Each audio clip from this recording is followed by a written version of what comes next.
I'm not afraid of you.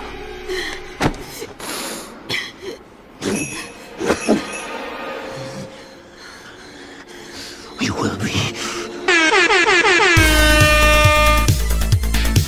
This is insane, you guys. Yo, this is sexy. Broadcasting live from the internet, it's Tuesday night, and this is the PanelsOnPages.com podcast with your host, Lee Rodriguez. At the end of the day, babies are terrible people, and I'm not sorry for saying it. Jason Knize. Motherfucker, I won best costume. Jose Guzman. Yeah, I know nothing about Firestorm except for his hat's always burning. And Kelly Harris.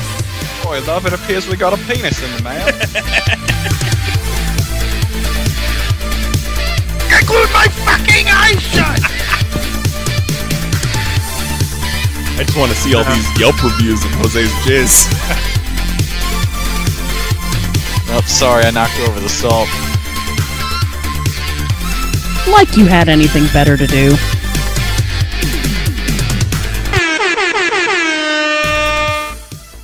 What's up, everybody? Today is Tuesday, August 21st, 2018.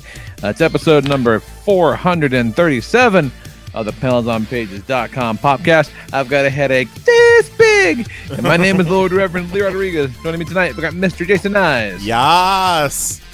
Jose Guzman. I was feeling pretty, so I put on a fucking wedding dress. So what? And Kelly Harris. John Boy fell down.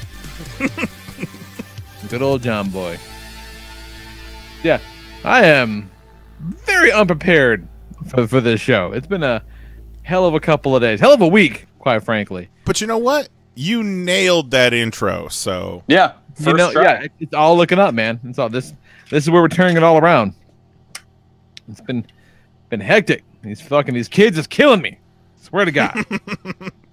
Swear to God. The girl is almost 11, so she's all tween angsty and shit. Just ugh. And the boy is 4, fresh off an ADHD diagnosis yesterday, so that's kind of fun. Hitting there, dog. I feel you. Yeah. So yeah, we're trying out some medication, maybe just slow him down a little bit. My big concern was, I don't want to alter his personality. I don't want to dull him. Right. Just maybe less jumping off of things. Less MDK. Yeah, a little less MDK. Less MDK, more Matt Riddle. Yeah, overall, less MDK, more bro. So we're working on that. Let's see how that goes. But I had some kind of heartburn about it. May have vomited before going to the doctor yesterday. They may be related. I don't know. Nicole seemed to think that they were.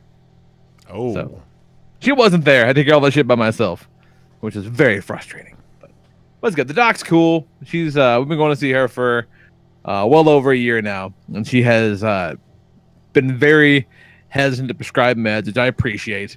Her first instinct was not just hop them up on a bunch of drugs. So if she's like, "All right, let's give this a shot," I'm willing to be like, "All right, let's give this a shot. Let's see what happens." So, it's not like when we were kids. That's like when we were kids, I felt like they were loading kids up on Ritalin and just fucking them up. That was a little after me and Jose's time, but I guess not Jose's time. No, I was an active kid. I remember one time, probably the worst thing I ever did was jump. I had a fucking Robbler toothbrush, and I fucking jumped up and down on the bed, banging his goddamn nose into the wall, putting a bunch of holes in because it looked cool. That turned out all right. But my grandma wanted to put me on Ritalin, but my mom wouldn't do it. Well, I asked the doc too. I'm like, so if this is something that we do, if this is a road we go down, is this something that we have to do forever? And she said about 30% of the people need it when they're kids, 30% of the people that get prescribed need it as adults still, and the other 30% kind of work shit out at some point between childhood and adulthood, which I appreciated that bit of statistics and her candor. So we'll see. But the medicine she gave, has a very clear like 4-hour window of efficacy. Like, hey, so it's gonna wear off in about 4 hours, and sure as shit, 4 hours after he got up, like he was kind of back to bouncing around. I'm like, so at what point do we just give him another dose at lunchtime? So Oh, and he's a werewolf again. yeah, pretty much. Our daycare brother, she was like, man, we went outside and we played like a racing game, and he like listened to all the instructions and waited his turn. It was nuts. And then lunchtime hit, and he had springs in his feet again. And I'm like, oh, so it's exactly like she said what happened. She's like, yeah.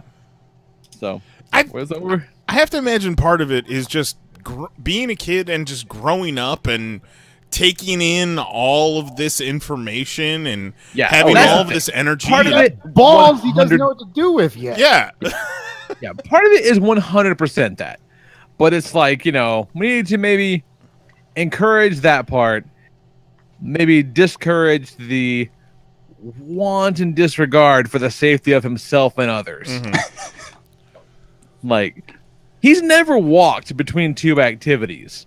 It just never happened. Like, he just springs around the house, and if he bumps into you, he might say sorry, but he's not gonna like stop bouncing. Like he's like a human Tigger. Just bounce around and planch on the fucking ground, giggle, and go off about his business again, singing this jolly old song the whole time.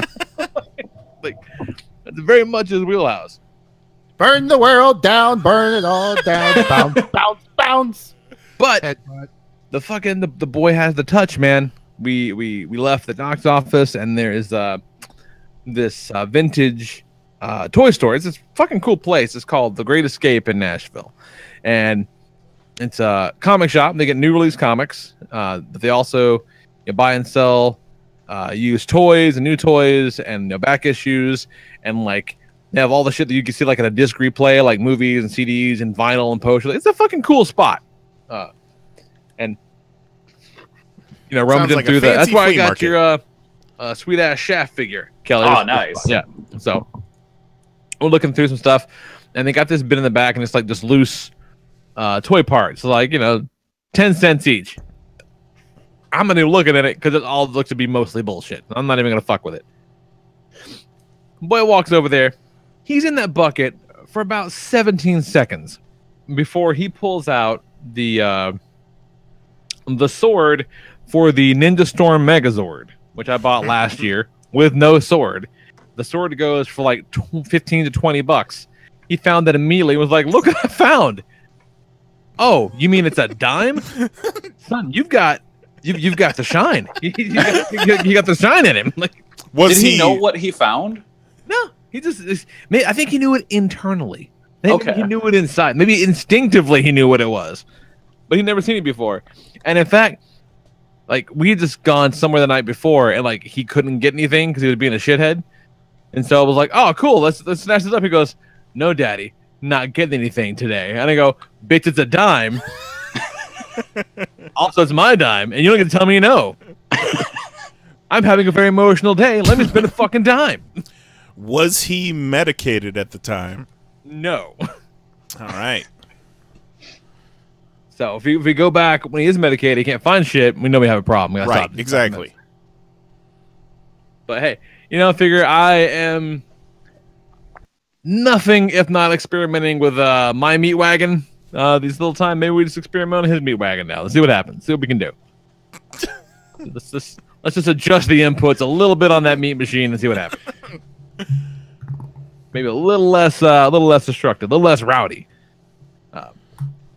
You ever thought about putting him on a potato diet? What's up? You ever thought about putting him on a potato diet? Oof. Oh God, no one should ever do that. No one. Like a couple of guys in my gym were like, "Hey man, looking kind of lean. What's going on?" I'm like, "You don't want to know." And my buddy Jason's like, "Yeah man, tell me what's going on." I go, "All right man, here's the thing. We're doing 20-hour fast. Like right on. Yeah, I'm all about that. Yeah, that's what we're doing right now. But that's not what I started doing. First thing I fucking did was a week of potatoes." He goes, "What?" I'm like, "Yeah, I lost 18 pounds in a week. Don't do this." He's like, "Nah, I don't want to do that at all." I'm like, also, this is a guy who doesn't really have 18 pounds to lose. He's a fucking 155 prize fighter. He's a fucking monster.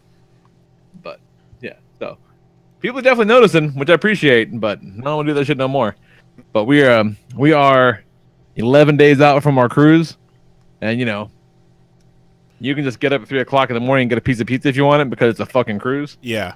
So I will. I'm probably gonna have a couple of potato days when I get back. I can shit off some of this inevitable cruise weight. It's gonna be fun. It's gonna be so fucking fun. But it's been pretty quiet otherwise, man. The only other thing worth talking about is Goat and I sat down last night and watched the Joey Janela Lost in New York pay-per-view on Fight TV. Fantastic. Nice. Took a minute to figure it out because, like, I don't know, the stream for me when I was trying to cast it to my TV on multiple devices stopped at the exact same place at the beginning. Yes, it was shitty for like. I think that's just a problem with the file. Yeah, it's just that file. Like, and I was getting pissed. Yeah. But then if you just jump ahead like 30 seconds after that, fine. We had a problem with the beginning of the live stream too. Oh, really? Yeah. We were going through the web browser. Problem with the video they were airing. Interesting. Because it was during the promo leading into the Wheatus performance, right? Yes, exactly. Just that. And after that, it was totally fine. Yeah, we missed almost the entire Wheatus performance. Did you really miss it, though? What'd you say, Jose? They sing that Teenage Dirtbag? Yeah. Yeah. Okay, that's the only song I know. They sang their other song. What? They didn't sing that one? They have another song? No. No, they don't. Well, remember the dude at Spring Break who came out to Teenage Dirtbag?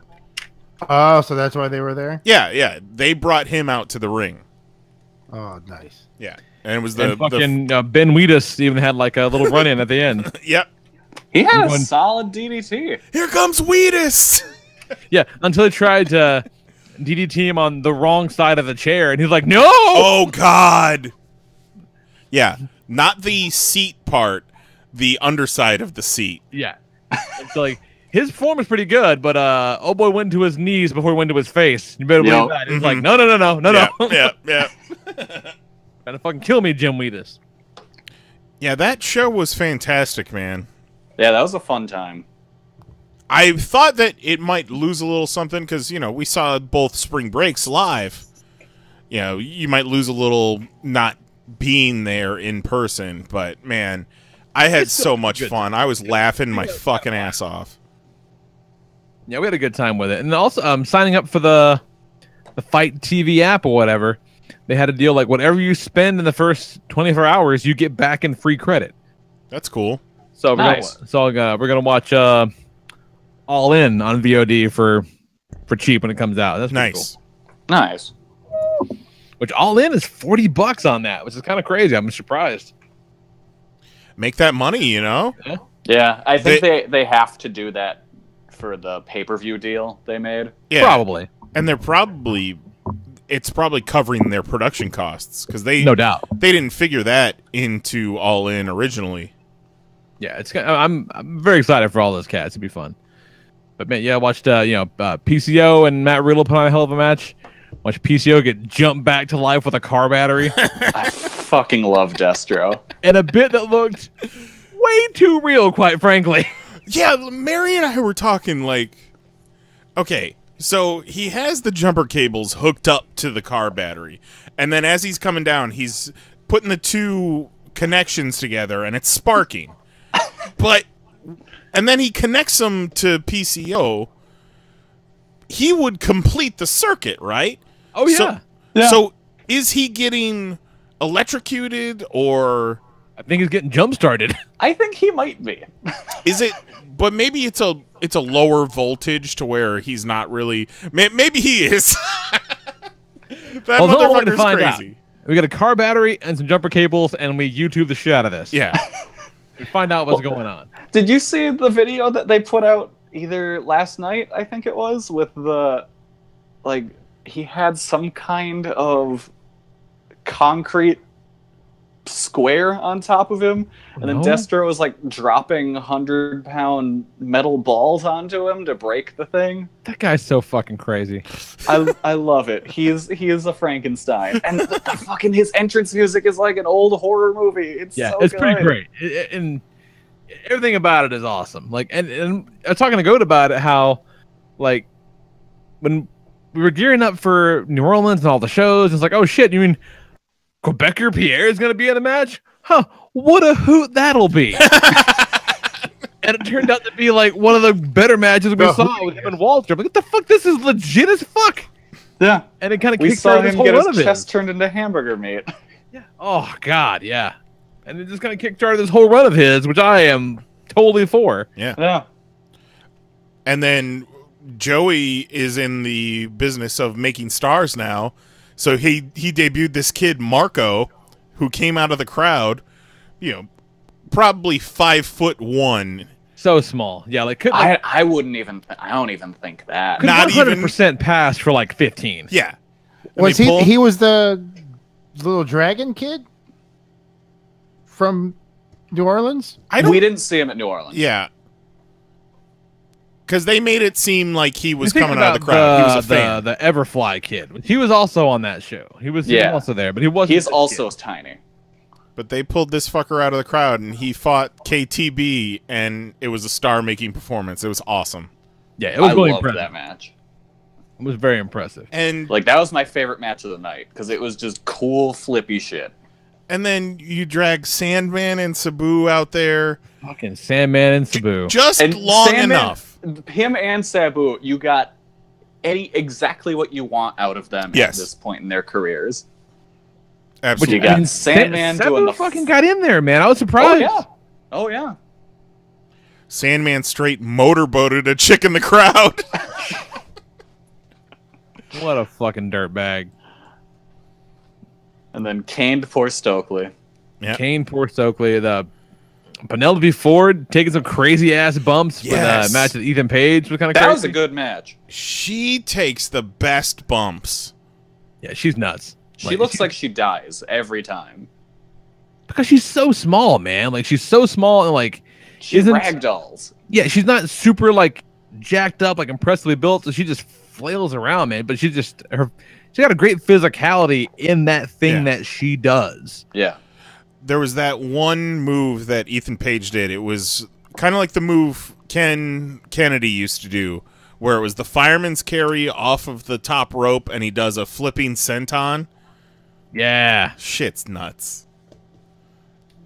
I love the whole storyline behind Joey Janela stole Ethan Page's soul. The story is that Ethan Page and his wife were looking for a nanny.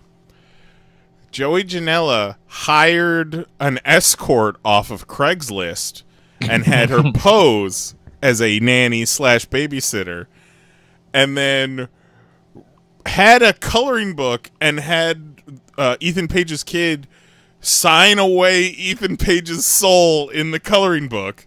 And now Ethan Page has to go through 3 different competitors to get his soul back, and Penelope Ford was number 1. That's hilarious. It's so fucking dumb, but it's so much fun. That's hilarious. It works. It works so well. And Orange Cassidy in that ladder match. I'd love him so. He's a great. guy that I would not mind at all if he got signed to WWE and they just brought him to the main roster as is, didn't change a thing. I could never see that happening. No, God no. It's But just it would be like so good. I couldn't see them bringing Joey Ryan in with his current gimmick. No. They would ruin it. But speaking of, I guess it was Riddle's last indie show. He did NXT the very next night. Wearing a suit, a baseball hat, and flip-flops. Fucking love Matt Riddle. Like, I love that, man. no matter what you're doing right now, no matter who you're with, what's going on at this moment, no matter what you're doing, Matt Riddle is somewhere else having more fun than you. I highly, highly recommend everyone go watch the new Kenny Johnson documentary. I think it was put on WWN's page about Matt Riddle. It was kind of like a thank you to him. Mm-hmm. It is incredible. And it shows just how emotional Riddle got about having the opportunity to wrestle. And just, it's kind of nuts how one thing he says is, he gets to wrestle every weekend and he makes his living. He doesn't have to put on roofs or shovels driveways. Like, Right. implying he still had to do that when he was in UFC, which is I bet he did. which is fucking nuts. Yeah. That he's making better money on indie wrestling than he was in UFC on a 4. Like, he got fired on a 4-win streak. We got to figure, like, they fight a few times a year. Even if the paydays are great, that money goes into camps and coaches and shit like that. Like, it's like, it doesn't go far, I bet. Not for a year's worth of living. Yeah. And you can never relax either. No. Yeah, no, it's I'm super happy for that guy. Yeah. The one thing I will say that wasn't very good on Spring Break was that ladder match. It was It fine went for what it was. too long. It was was long. nowhere near as crazy as it could have been. Well, I wonder if part of that was because of the venue. It was a real small venue. I could see that, yeah. And they straight up just stole ladders from Walmart. To kind of love it. It was fun. I'm in the bag for pretty much any Joey Janela show. Yes. Yeah. I don't think I'll be able to make it to Spring Break 3 in person, but I'll be sure as shit watch it on that for sure. Good time. Yeah. That's all I got, man. What's going on, Nice? So last week I talked about my movie Ninja Turtles and the Oh, they're the fucking best. the awesome diorama, and I have since moved that into my office. I'm looking at it right now. It's sitting on one of my floating shelves. Nice. I got the Bold choice, sir. I got the 4. Oh no, it's fucking solid, homie. I got the 4 movie turtles on there. I got the 4 Nick Turtles on there. All of my DuckTales, my Infinity Gauntlet, and the VHS box from the NECA Turtles. And also staring at me right now is an early Christmas present that Mary got for me. She had it pre-ordered. It is the Ultimate Pennywise from the 2017 movie, and that thing is phenomenal. That's a nice figure. It has. Yeah, I bought one of those for Mom. I haven't looked at it, obviously, but it looks fucking cool. It has so much detail and character, and he's looking at me right now, and I don't like it. He's got a balloon that he holds that looks like it's full of helium and floats. He's got a little SS Georgie boat. He comes with 3 different heads, a few different hands. He's phenomenal. I love him. And I was super in an It mood, and Mary had yet to watch the new It. So we decided to sit down and watch that as I play with my new action figure. One thing... Let's see, how'd that go? It was good. It was good. She didn't think it was as scary as it could have been. Oh, good. It has not given her nightmares. Oh, good.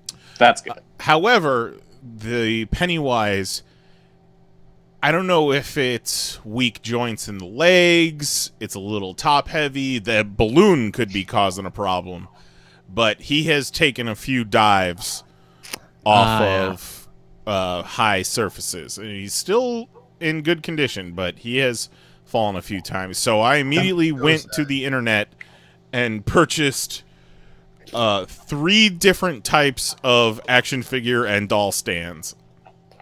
So now he's chilling on a nice clear NECA peg stand and solid. Yeah, NECA makes them pretty good. They make those little basic disc stands. They make some kind of action stands too. Like, they make good stuff. Yeah, they make good stands. Yeah, I don't need him taking any more falls because. But also, like, if you know you need to make those stands, how about you don't be dicks and just, like, I don't know, maybe put one in the box of the fucking figure. Yeah. Yeah. Just a fucking thought, NECA. Made some wings on Saturday. Documented with my whole with a pictorial guide on the Twitter. Yeah, documented my whole process on Twitter. So if anybody wants to recreate my wing recipe, there it is for you. And then Sunday, met up with Jose and his lady and brought Mary along with, of course.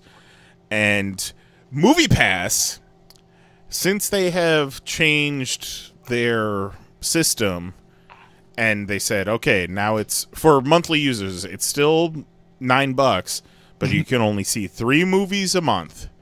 But also now for everybody, they pick 6 movies every day that you can go see.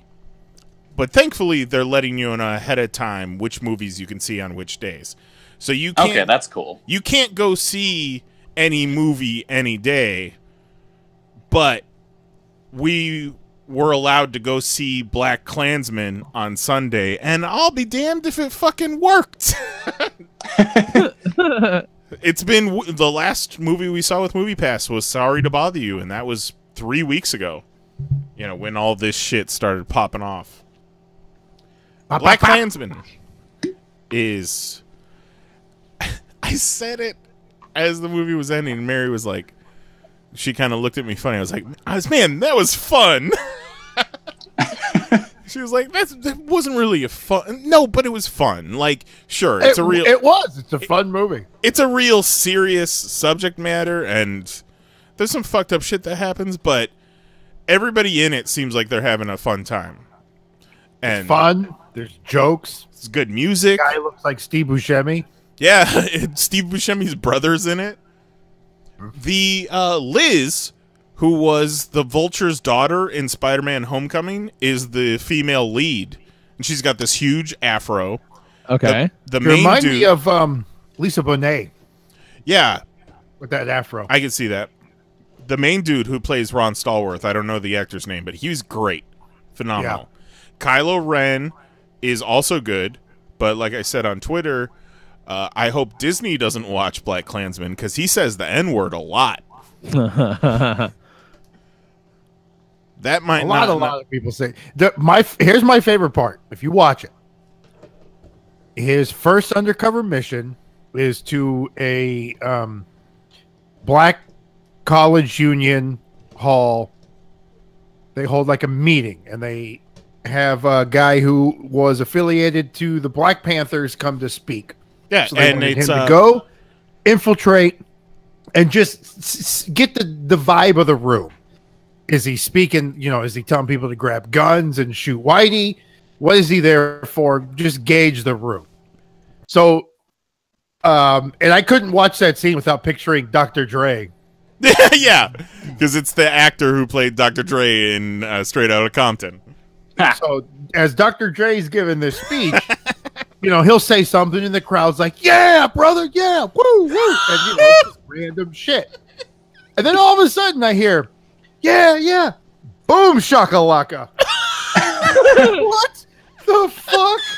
Boom shakalaka. Who at a Black Panther type rally agrees so hard they scream out "boom shakalaka"? And not only once, it fucking happened again. He said it's something else, like, you know, Black Power or fucking, was it all black all the time? I can't remember exactly what he said. All power to all the people. All power to all the people. I was close. You just hear boom shakalaka. Boom shakalaka. Boom He's shakalaka. on fire.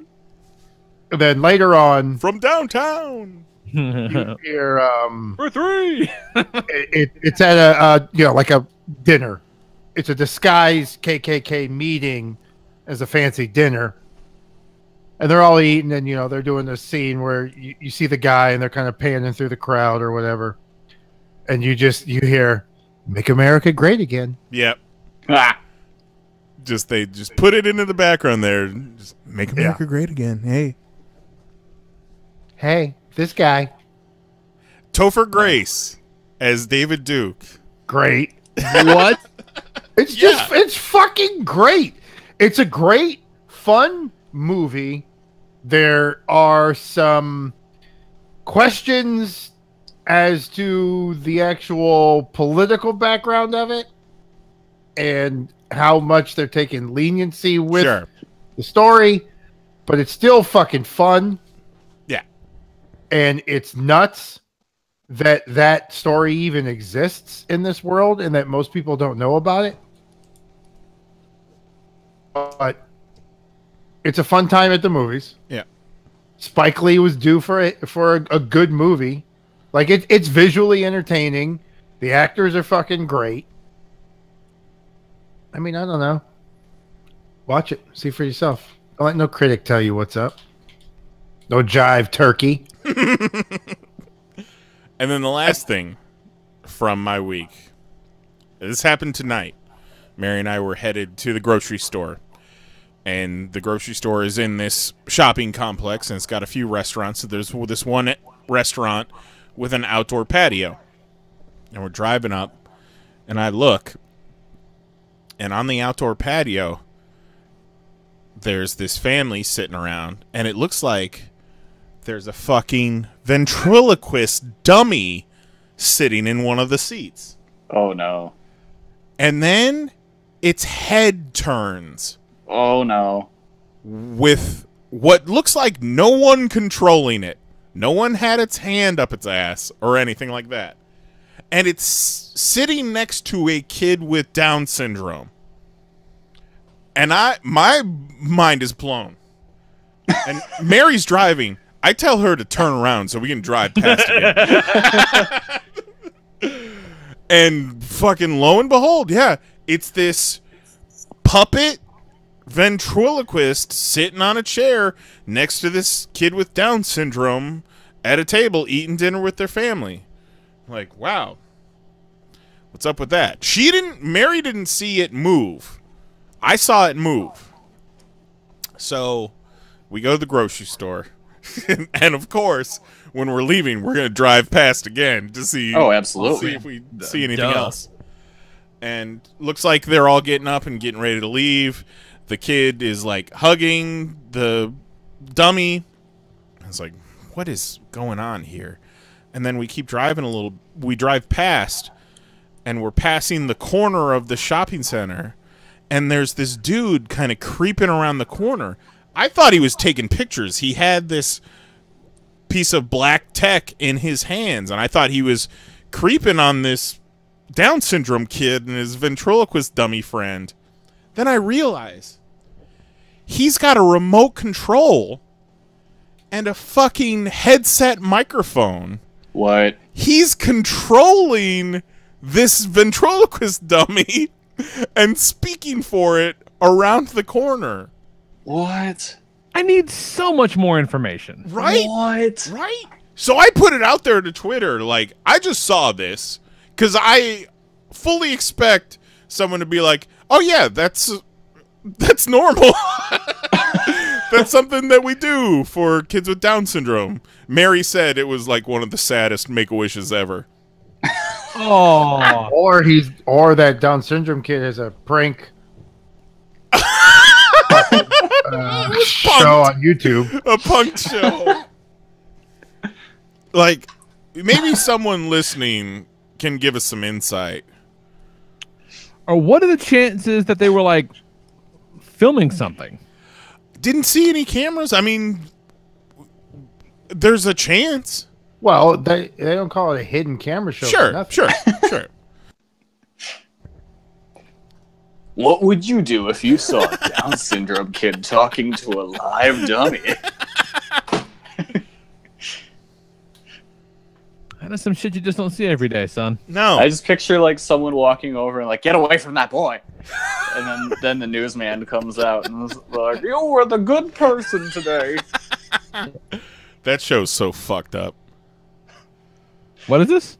The What Would You Do show? It's a hidden camera show. Yeah, fuck those guys. That show sucks. yeah. I hate Look, it. and if that guy hadn't come up and talked to that dummy, next thing to do, the dummy was going to beat his wife in front of that kid. But then when they come out and they're like, you were on What Would You Do? And you did this. Cool. You did it. Well, I don't get no fucking prize for doing the right thing. Right. You're telling me I did the right thing for nothing. I just did it. Where's my giant check? Yeah. What the fuck? Why are you wasting my time having me do good shit and then what? Tell me I did good? Fuck you. Get out of my face. Yeah. Why are you? That's right. 'Cause, yeah, it's either it's shitty because you're making a person like an asshole, or it's shitty because you're interrupting somebody and be like, "Hey, good job, fella." Like, no, fuck off. I had to go pick up my fucking kid from school, and I didn't go because I thought this lady was really going to get punched. Now I got to sit in traffic for 2 hours. My kid's going to sit there waiting on me, wondering why I'm such a shitty dad. Just so you can say, good job. Hey, you got the fucking shot. What'd you do? Well done. I was on my way to the hospital to visit my sick father, and I see this Down syndrome kid with this ventriloquist dummy, and I had to stop and see what was going on, and then my dad died. Never got to talk to him again. Thanks, Sharky Crystals. I forgot all about that. That can't still be on, right? Yeah. Yeah. No, it's still on. Fuck out of here. I see commercials for it during General Hospital. That's crazy. I spit everywhere. Yeah, fucking all the time on commercials at General Hospital. Yeah. I watched 2 episodes earlier today. With that GH. Is everyone still back? I know they brought like everyone back to life, and there was like surprise. I mean, Jason's back. Yeah, that's still happening. Who the fuck is Jason? What? Who the fuck is Jason? Jason's like one of the main characters. He's like Sonny's right-hand man. They call him. I know Sonny. He's the Iceman because he's cold, but he's got a warm heart. But he also has a twin brother who thought Don't he they was all? him. Well, for the longest time, what happened was they had to change the actor for Jason, so Jason got killed off. But then he got brought back as a new guy, who you can also see on the USA television program Suits on occasion. Oh. But this new guy, turned out he thought he was Jason, wasn't really Jason. He was Jason's brother, Drew. Turned out someone had captured him and taken Jason's body out of the river, who was actually alive all along, took Jason's memories, put them in Drew's brain, and then unleashed him upon the world. So Drew's walking down the street, stumbling out of the science place, gets hit by a car, gets real fucked up, and so they have to surgically fix up his face. So that explains why he looks different. Otherwise, he's Jason's twin brother. All plausible. And just recently, I don't know shit. Like, I've never been a soap opera person, but like that sounds like every joke I've ever heard about soap operas. Yeah, it's fucking insane. But it's all fucking. That's amazing. Yeah, it's constantly bananas. So what happened recently was, so Michael's kid died, kind of. So what happened was, there's this delightful gay couple in town. They had just adopted a baby. The baby was with one of the parents. The other parent was in surgery, performing surgery, not having surgery done to him, because, it's a hospital. Well, sure. So he didn't know of the general variety. Yeah, he didn't know they had they got the baby. So Brad's taking care of the baby. Turns out, baby's got that sudden infant death syndrome. Fucking croaks. So Brad's like, I don't know what to do. He's driving to the hospital, sees on the side of the road his friend Nell, who had recently just been in a car accident because Michael had trapped her because Nell had made gaslighted Michael's mom into going insane, and now she's in an insane asylum. So Michael got Nell to admit to that in the car because they had wired a wire in there. And then while he was doing the interrogation, a police escort had accidentally driven into them because the prisoner they're escorting escaped and killed everyone or choked out everyone that was in there. So Boy, that is elaborate. Yeah, made the cars crash. Nell, pregnant at the time, she knows Michael's got her, so she sees Michael still in the car. He can't get out, and she just leaves him there because the gas is dripping, and she's like, oh man, it'd sure be a shame if this car exploded, and walk away. She's walking through the forest. Here comes the recently escaped convict, who is also Dr. Liesel Albrecht, helps her deliver her baby because her water breaks after the crash. delivers the baby. She's walking down the road with the baby. She sees Brad. Brad's her friend. The convict delivers the baby? Yeah, because she's a doctor. She also might be a old Nazi scientist. I'm not entirely clear on that part. God damn it. Just old Nazi scientist. So the baby gets delivered. You know, Nell sees Brad. They're talking about everything, and Nell just goes, "Well, why don't you take my baby?" And he's like, "What?" So she goes, "Yeah, I'm not gonna be able to have my baby because I'm gonna be in prison. So just take mine."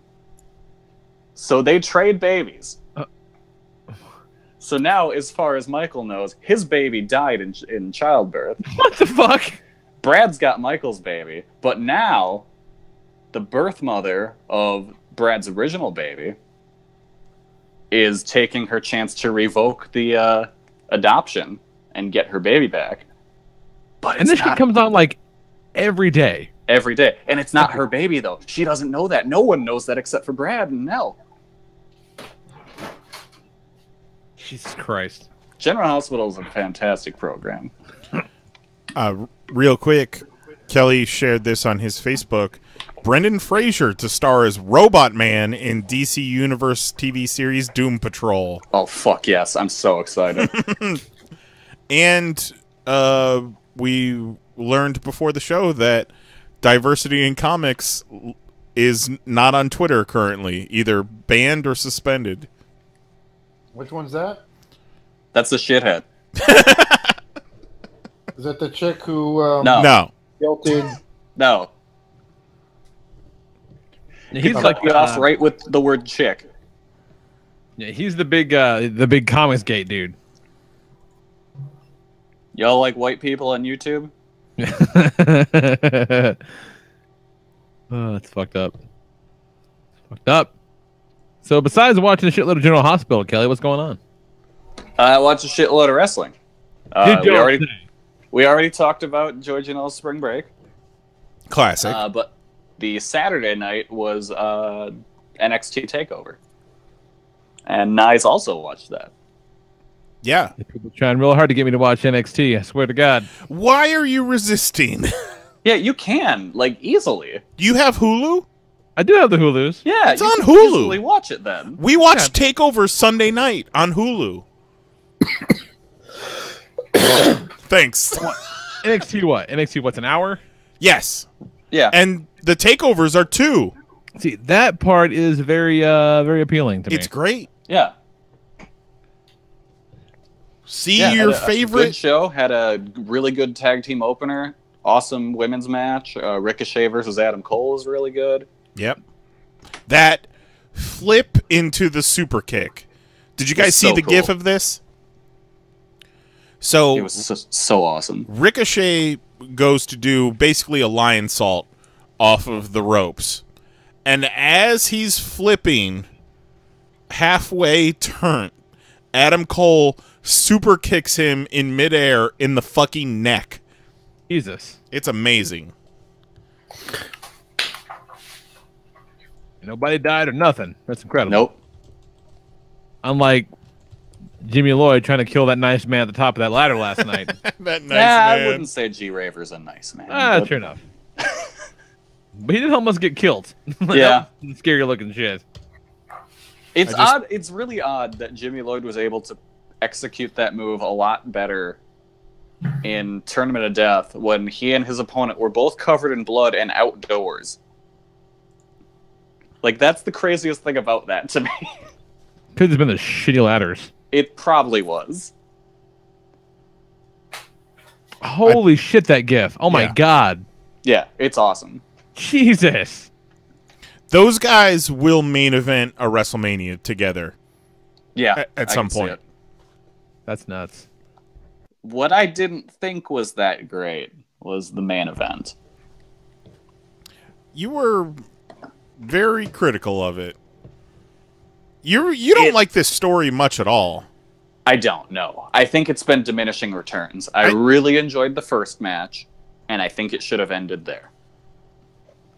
It's it's too melodramatic at this point. We're getting way too many times where Johnny Gargano makes his "Why am I so violent" face. You just went on for about 7 minutes about General Hospital, and this is too melodramatic for you? It is. That's intense. I think I get why you don't like it, because it feels too much like a main roster storyline. Exactly. That's it.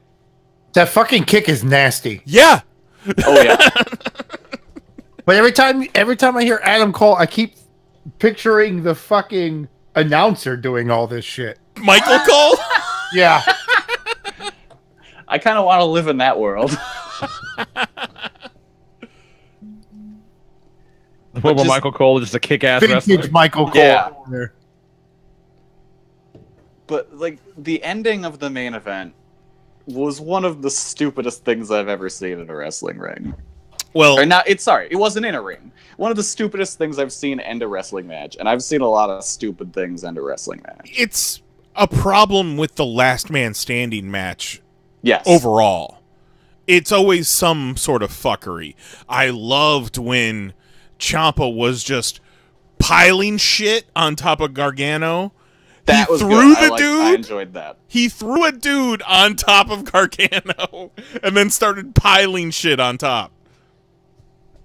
Yeah, I just didn't. What I didn't like about it was it made Gargano look like the stupidest human being in the world. Look what they did Because to Asuka. Essentially, he just ran fast and fell down, and then Ciampa was able to win because of how stupid Johnny is. And it's like you can spin it to where it's like, oh man, look what Ciampa Wait, drove. that him was to the end of do. the match? Yeah. And then Johnny like dislocated his kneecap so he couldn't stand up, and Ciampa just rolled off the What's the point stage. of that move? Yeah, he was trying to knee him in the face. But he overshot it. Yeah. And because So it that was a last... accident. It was because of... that was absolutely what was supposed to happen. Yeah. So Because... that's just really, I imagine, quite anticlimactic. Well, Yes. Ciampa is handcuffed to the stage. To whatever that is. Yeah. Yeah. So then how he wins is he basically just drops his legs down and then he is standing, quote unquote. Oh. Because like at this point, he was just gonna let Gargano have the win. He was like, the referee was at like an 8 count, and he's like, "Look, it's yours. You can have it." And then Gargano rolls down his knee pad and goes for that running knee, but then falls down like an idiot. Huh. Yeah, no, I hated that, and they're gonna do another match, and I'm just tired of it. It's two really good wrestlers in one of my least favorite feuds of the year. You have to assume that Aleister Black getting injured screwed up the plans because this was supposed to be a triple threat. Yeah, So this match probably would have come in November. probably, yeah. Because at this point, they're just delaying the inevitable of putting these two guys in 205 Live. Oh, I mean, it's true. For Johnny, at least, for sure. I don't know. They've been building Johnny as kind of a next Daniel Bryan. Well, you saw what they did to Daniel Bryan. Well, yes. So right on schedule, I guess, huh? I don't know wrestling, but I know they fucked him over. Who's the champs?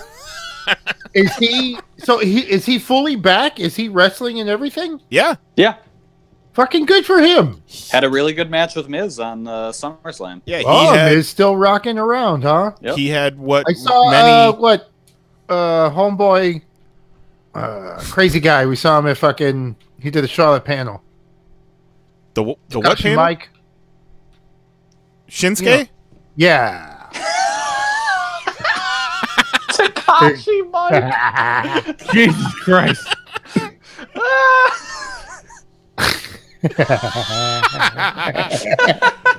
So what? You saw the shit when Jeff Hardy tried like to murder that himself? Shit, I forgot the fucking question. Oh, he was on the belt. He got belt now. Yeah, he's the U.S. champ. Nice. Who'd he beat? Jeff Hardy. Fucking Hardy. Yeah, he just kicked him in the nuts. All right. Sometimes you got to kick a Hardy in the nuts. I think that's how he got his brother to stop selling meth. Just right in the nuts. Here's another GIF for you. This is from the Shinsuke Jeff Hardy match. I think I saw this one. Is he like doing some weird? He's doing the Shinsuke thing. No, he does a swanton onto the apron.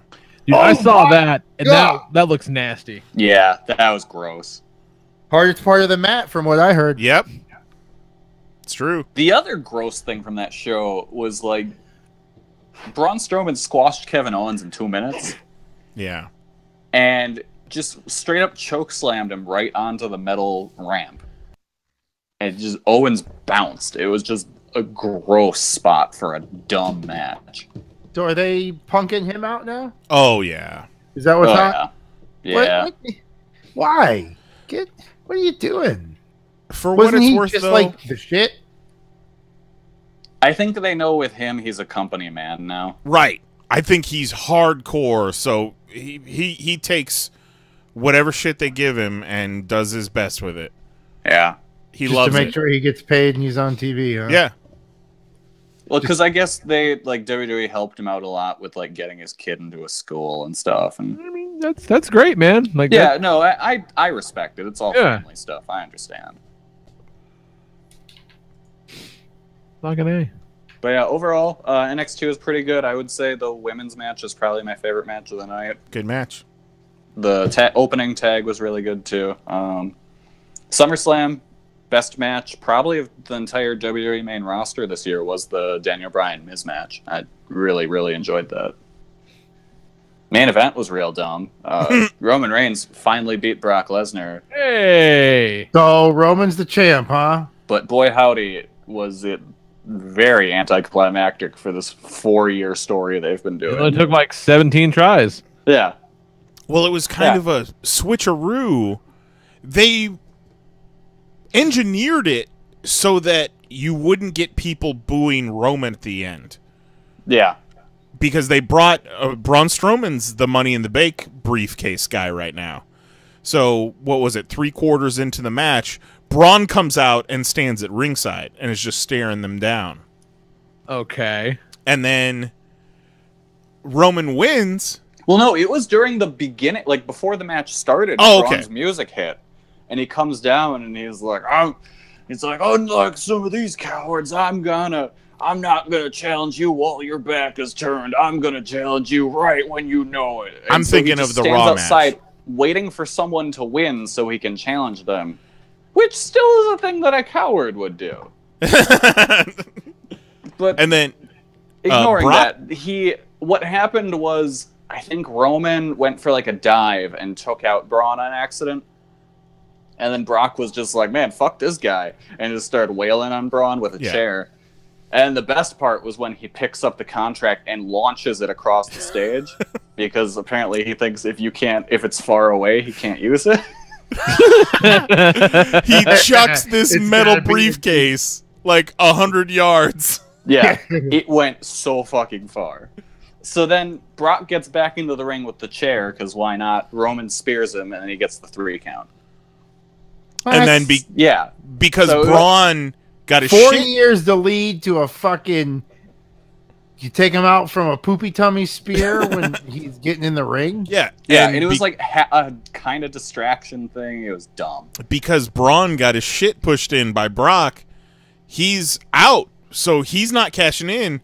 So Roman holds the title up, and then they fucking cut. Yup.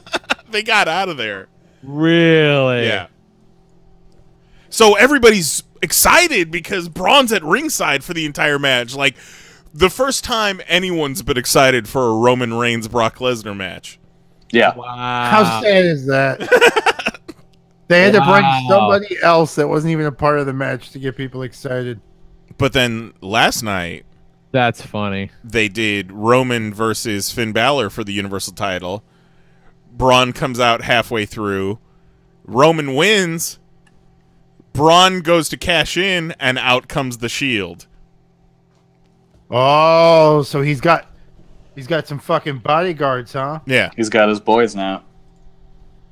That's kind of cool. Yeah, they'll fuck it up though. Oh yeah. Yeah. It's what they do. Yep. So fucking Ronda's the champ, huh? Yeah. Yeah, that Well, was. you know what's fucked up though squash. is the goddamn picture she used in the background. There's like fucking people with thumbs down doing her. Yeah.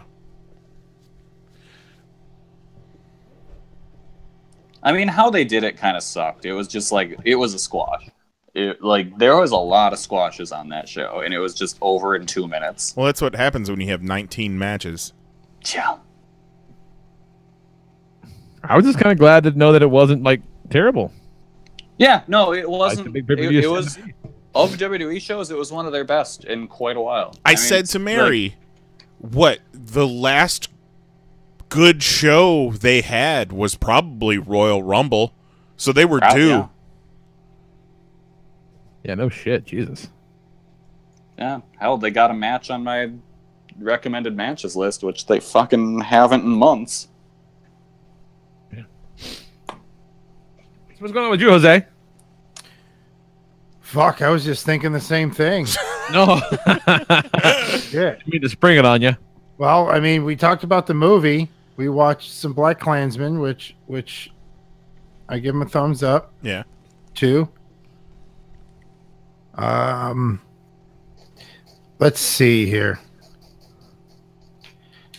Going to hopefully by the next time we talk, I would have completely caught up on Punisher. Oh, all right. Nice. That's my goal. Is I want to catch up on Punisher before I hit the road again. Because that's one that we need all of us. Because I still want to watch Jessica. I haven't watched Jessica Jones yet. Did you guys see the trailer for the new Iron Fist? Yeah, it looks like an Iron Fist thing. Oh, Kinda. does it? Yeah. Yeah, where it's pretty much him squaring off against Davos. Yeah, like he's gonna go to the city. They're gonna show us Kunlun. He's gonna wear the fucking mask. He's gonna do karate shit. Like, Nice. wow. Like someone got my letter. It's just weird that it took him this long to get there. Because here's the other thing is when I was watching, I don't know if I said this after we saw it, but watching fucking Wasp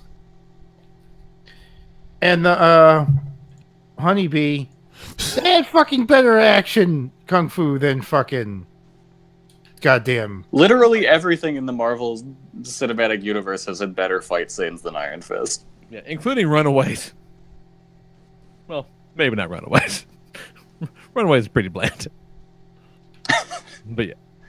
Yeah, that trailer for Iron Fist looks fucking legit.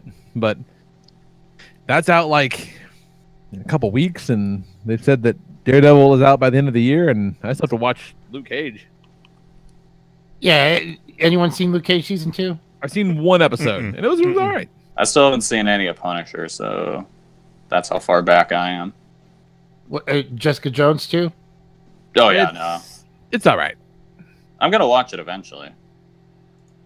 Not there yet, though.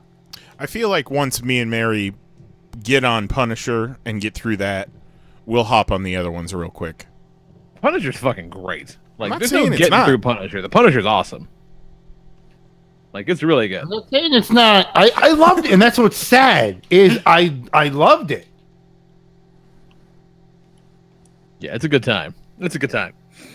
What a weird world where it's like, no, there's too much comic book shit on TV to watch it all. Yeah. Like, 12-year-old me doesn't believe this shit. Well, I need to go back and tell 12-year-old me, it's like, look, you're going to watch a lot of anime and wrestling and General Hospital. And I'll be like, you know what? You're right. Sounds good. Yeah, sounds good. I'm in. Fucking nuts. Oh, and you start playing video games again, too. And I'm like, oh, fucking all right. Some dude's gonna ask you to help find some panties, and you're Yeah. gonna fucking do it. Don't get too excited because of what's happening. Like that. Donald Trump is the president. I know. Almost done Weird, with right? Yakuza 0. I'm about 70 hours in. I still have, like, one more thing I really want to finish up, and That then is I can so move much on to time. Yakuza 1. There's so much time. That's a lot of time. I'm 36 hours into Octopath Traveler, which I'm playing as we speak. Damn, son. You know what's really fucking good? Dead Cells. That game is rad as hell. That seems to be the prevailing idea. Yeah, that game's awesome. I know it's on Switch. I think it's on PS4 too. So pretty much it's a game based around runs. Like you have to run, you make multiple runs through this dungeon, and you do it over and over because you die a lot. And you go around, you collect cells from the various things you kill in the dungeon. And when you get to the end of a certain area, you can put those cells into various attributes and like get yourself better weapons and increase your health and stuff like that. And you just keep going through the dungeon just over and over and over. And it's so oddly satisfying and really just fun to kill these little dudes in the dungeon over and over.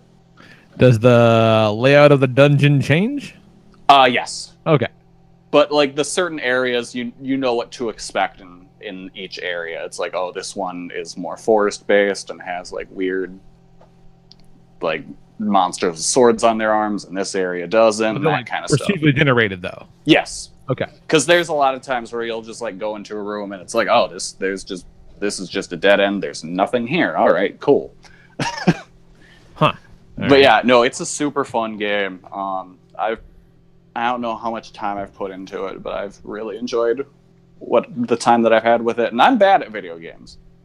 And this is a fairly hard game, but I never feel like it's unfair, because if you grind, you can get all you need to get through everything. Like it's not being mean to you. I appreciate that. Yeah, it never feels like it's being overly mean, which is really nice. And if you're like me and you suck at platformers, that's not really a thing that'll hinder you here. The platforming elements aren't that important. I tell you what, I have never been more mad or cursed more at a video game than Undercooked. That game makes me I almost got it for the Xbox. It was out, but I think it was too much. I'll wait until it's like on a special or something. It's fun, but sometimes you're on a fucking roll, and other times it's like I'm standing right in front of this spot. I'm trying to drop this thing right here, and it's not letting me. Oh, I've cursed at that game so much.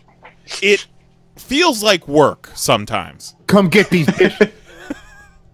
I would say go on YouTube, look up like footage of Dead Cells, and you'll probably be able to tell pretty fast if it's a game you think you'd be into or not. I watched videos about that IGN guy who plagiarized his review. And then it turned out he pretty much plagiarized everything he ever did. Yeah. Which is amazing. So IGN was just like, fuck it, we're getting rid of everything he ever did. It's all gone. It's fucking hilarious. And do you know, like, I'd only recently found out about, like, where this dude came from. So he was, like, a YouTube guy. Yeah. Who got his following from initially getting his hands on Switches, like, really early and ran contests for people to win them. And that's how he got, like, a huge subscriber base. What a punk. He seems like a real piece of shit. He made compelling content. None of them make compelling content. I will generally say IGN is actually pretty decent with their coverage of stuff. Honestly, his stuff was easily the weakest points of their offerings. So I'm pretty happy to see him gone. No Blumpy. Blumpy Mellencamp? He's still gone. Oh. I don't know what he does. I know he wrote like an article somewhere that was like, so your life has been ruined because you're a terrible person. What do you do next? Man. Let me take this mail real quick, because I suddenly realized I forgot to do that earlier. Look at all this fan mail. Because, let's see. So, while you're looking at the mail, the Pop Fantasy Football Draft will be taking place next Tuesday night, 2 hours before we go live for the Popcast. So we'll be finishing up almost right in time for this motherfucker to start. Yeah. Yeah. Ba, ba, ba, ba.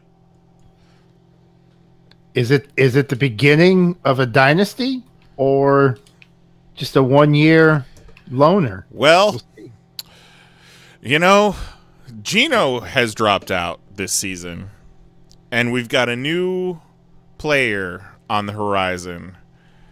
I don't know And if I you're going to be able swear to to keep God, don't you? I start seeing some fucking weird ass funny trades, collusion. I'm fucking watching both of you. that. What? Why me? Oh, fuck off! Why you? So we have filled the spot that was previously Gino's with Dan Mahoney. So Oh that shit! so that, so that should be. I real wasn't interesting. joking, Lee. You and Mahoney need to run this team.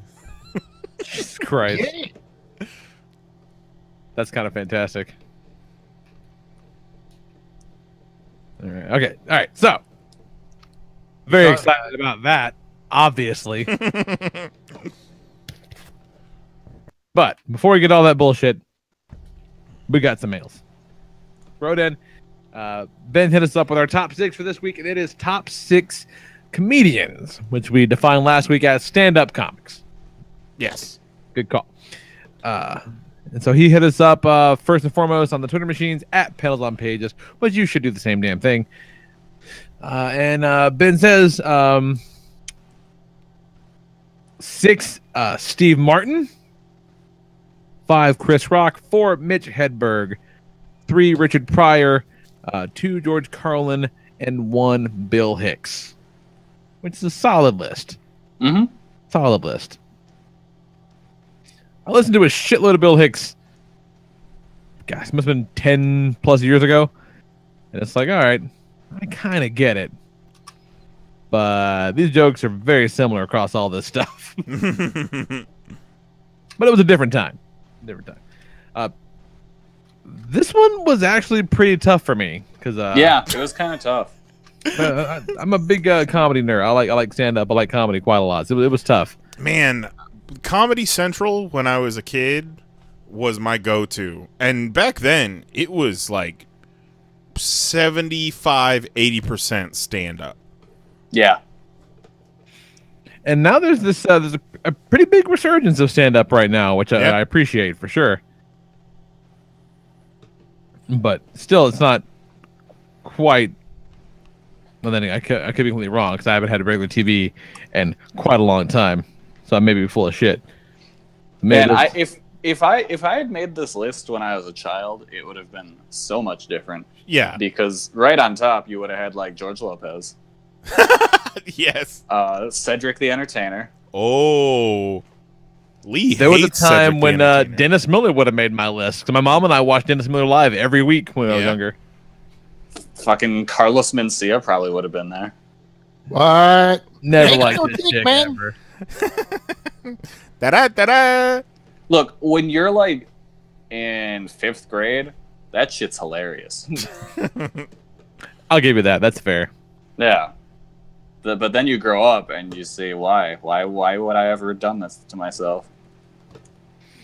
All right, so I got number 1 spot is obviously George Carlin forever. One of my I don't regret a whole lot in my life, man, but I regret not going to see him when I had a chance. He was like performing right down the road, and I'm like, I'll get him next time. And then he fucking died. Oh, that sucks. You go. Yeah. Now I go. I don't skip shit unless there's a really good reason these days.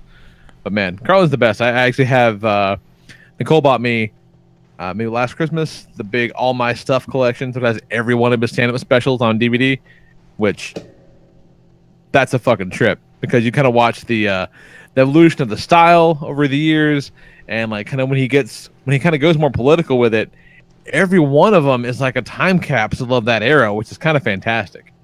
Like What was going on? What was important? What was? And that means that like all the jokes don't necessarily land because it is kind of topical.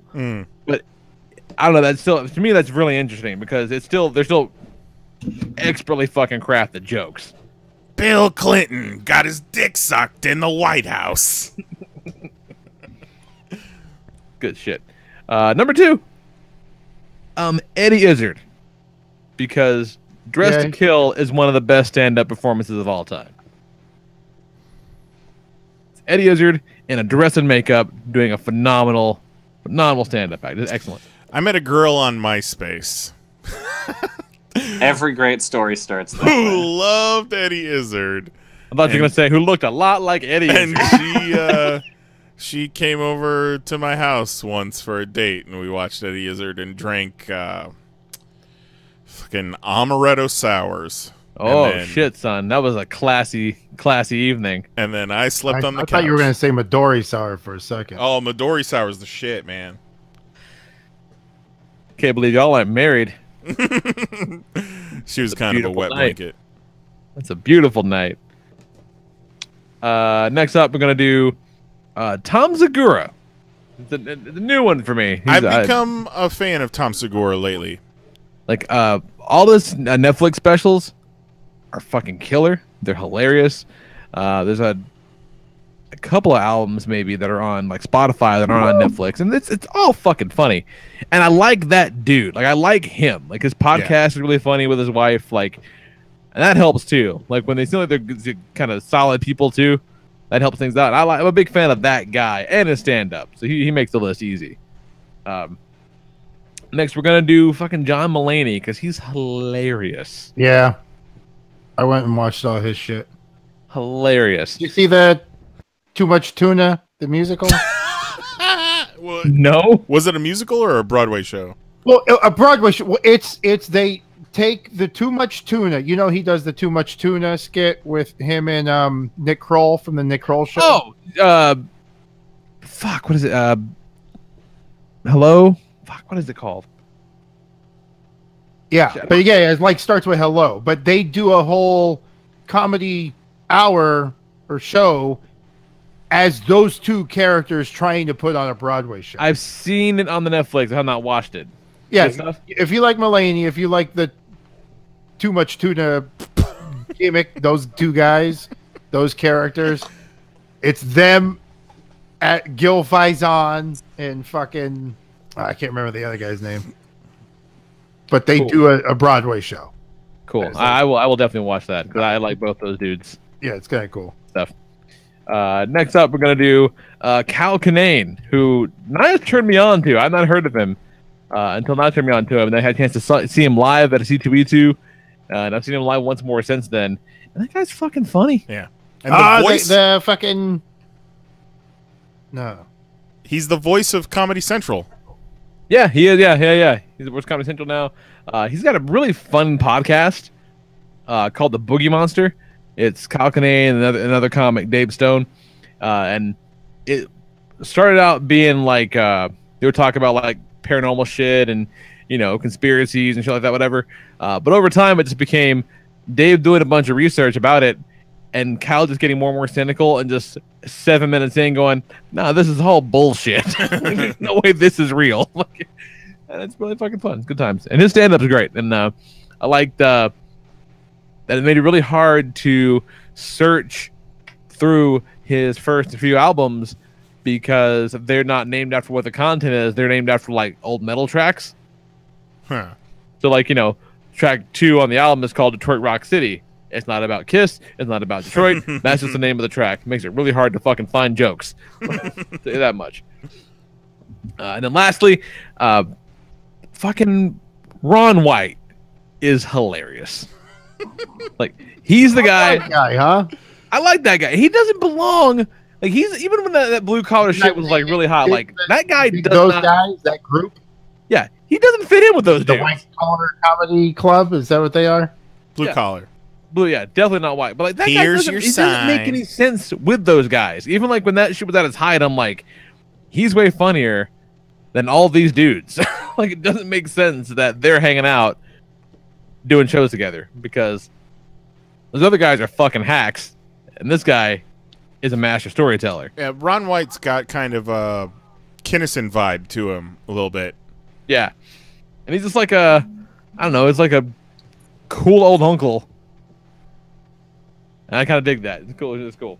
So yeah, that's what I got. Let's see. So we got a few responses on the Twitters, which I do love that. Again, at PanelsOnPages on Twitter. Our buddy Tito writes in. He writes in, he says, 6, Bill Burr. Great. Solid. Oh man, I forgot about him. Yeah.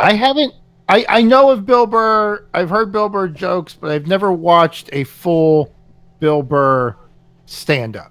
Yeah, Bill Burr makes the honorable mentions list for me, for sure, because his stuff is really solid. I've seen like 90s Bill Burr on Comedy Central. The new stuff on the Netflix is great. 5, he says Chappelle, and you know what? Yeah, fucking Yeah.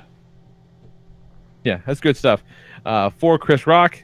I kind of feel shitty for not putting Rock on there because yeah, like Bigger and Blacker is so good. Yes. 6 in the champagne room. So good. 3, Eddie Murphy. 2, Richard Pryor. Pryor just frankly a bit before my time. I'm sure that has a lot to do with it. And 1, fucking Carlin. Honorable mentions to Tom Segura, Jim Jeffries, interesting, Kevin Hart, and Lewis Black. Honorable mentions for Tito. Jim Jeffries almost made my list. I don't think I've ever seen his stand-up. I've seen like some of his like YouTube stuff, but I don't think I've ever seen his actual stand-up. He has His a Comedy stand-up's Central. really funny. He has a Comedy Central show right now, and he did a bit with the diversity in comics asshole. Oh, no shit. Yeah.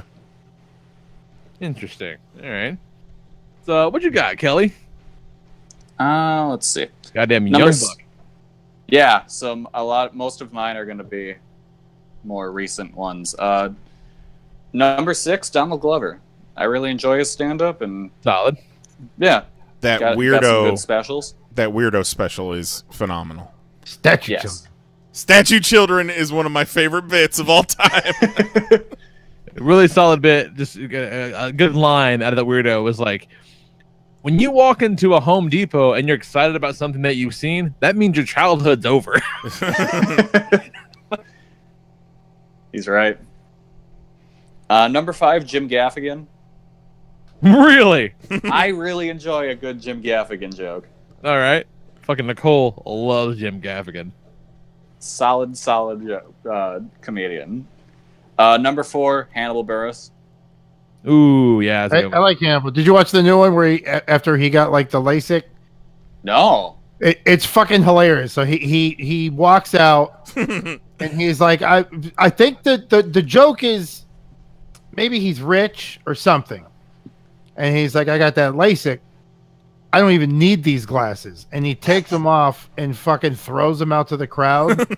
And then just to prove to you I don't need them, he pulls another pair out, puts them on, takes them off, throws them back out at the crowd, and then does like the rest of the show. It's pretty cool. He's the best. I delivery's love him great. on the Eric Andre show. I'm still iffy on Eric Andre. We watched the first episode of Enchantment, Disenchantment. Okay, that's the Matt Groening. new. Oh, I've heard that's very bad. The first episode, it wasn't horrible. I'm not sold, but I'm not completely turned against it yet. The general consensus that I've seen is, boy, do I wish this was just more Futurama. See, I thought it was coming out on FX, and then I saw it was on fucking. It was a Netflix thing. I was like, oh, well, It wasn't FX, it was Netflix. yeah. Huh. But yeah, Jose, have you guys ever watched the Eric Andre show? I have I have watched. seen a little bit. I've and seen it's just bits and weird. pieces, but You should absolutely watch that show. It's a trip. I watched a lot of the interviews he's done on YouTube, Yeah. and those are great. I feel like you need to watch the whole show. So you get the intro with him just destroying the set, and then everything just resetting back to normal. I'll give it a shot. But Yeah, I'm still it's a iffy. weird He's time. one of the voices on this. They did like a live show tour, and he came to Milwaukee, and I didn't go. I'm kind of glad I didn't go after I read the review, because at some point, one of the big tenets of the show was about legalized ranch, and so he brought two What? people. He brought 2 people on stage and had them both enter a ranch drinking contest until they both throw up on stage. Oh no! Yeah, see, It's all that kind of stuff and just that's not my. weirdness. That's not my. That's like some new age shit. I don't know That's if some young buck comedy, Jose. Yeah, I like that kind of stuff. Like, I don't want to watch people eat ranch until they throw up. But you know what's not young buck comedy? Number 3, Brian Regan. Oh my god! I saw a Brian Regan. What's up with the way he fucking his stance and delivery? I don't understand Does why that, I like it so much, but man, does that guy make me laugh. Oh my god, he was up there for me. 90s comedians, man. Oh yeah. No, he's the one from that era for me that stuck around, and I'm like, you know what? I still find him funny. One of my favorite. He's your favorite comic's favorite comic. Yeah. One of my favorite Brian Regan bits, and I think about it all the time when I go to the movie theater, is, yeah, so I went to the movie theater, I gave the person my ticket, they ripped it, handed it to me, and said, hey, enjoy your movie. And I went, you too! You too! Even though you're not seeing a movie, you too! He's Number two, I'm going with Kyle Kinane. Wow! Like it, little overlap. And number 1, Mark Maron. He speaks to my inner angry old man. I can see that. I'll allow that. Saw him live once. Oh. Parents got me tickets for my birthday. We were like second row. He was a really fun live show because not a single thing he did felt prepared, but it all flowed together perfectly. That's a good performance. There was a bunch of times when he was just kind of like looking at the crowd and being like, fucking, I don't know, what do you want me to talk about? There was just a whole bit talking, he talked to my dad about his shoes. He's like, man, I got these shoes from the kid, he made them in Brazil and sent them to me. And just going on about, just fucking nothing, but it was hilarious. There's a part of my soul that understands that angry man. He was my favorite part of Glow, and I always said, people should just watch the Mark Maron show. Glow, renewed for a 3rd season. That's right, yeah. I dig it. All right. You got the Netflix special, Thinky Pain. Yeah, that's a good one. I watched a couple episodes of his Netflix show, and it was good. I like his series a lot. It was initially on IFC. Yeah. That's right, yeah. I like the episodes with CM Punk and Colt Cabana. Pre-lawsuit, I take it. Yeah. Got him. Yeah. Yeah, sure did. Oh, God. Jesus. All right, let's see what else. Rob emailed us, popcast@PanelsOnPages.com. Whoa! Right? Been a minute. So he says, a dishonorable mention goes to Bill Cosby. Oh. How hard was it for you guys to make a non-problematic list? Well, not hard at all. Because, I really wanted to put Louis on my list. Louis might be somewhere. Because I loved his stand-up. We'll talk. Number 6, he says Lewis Black, a modern master, although I'm worried he'll end up having a heart attack on stage. That's probably how he'd want to go. Number 5, Dave Chappelle, an underrated storyteller. Number 4, look at this shit, Eddie Izzard, a genius at making rehearsed material sound like its stream of consciousness. That's legit.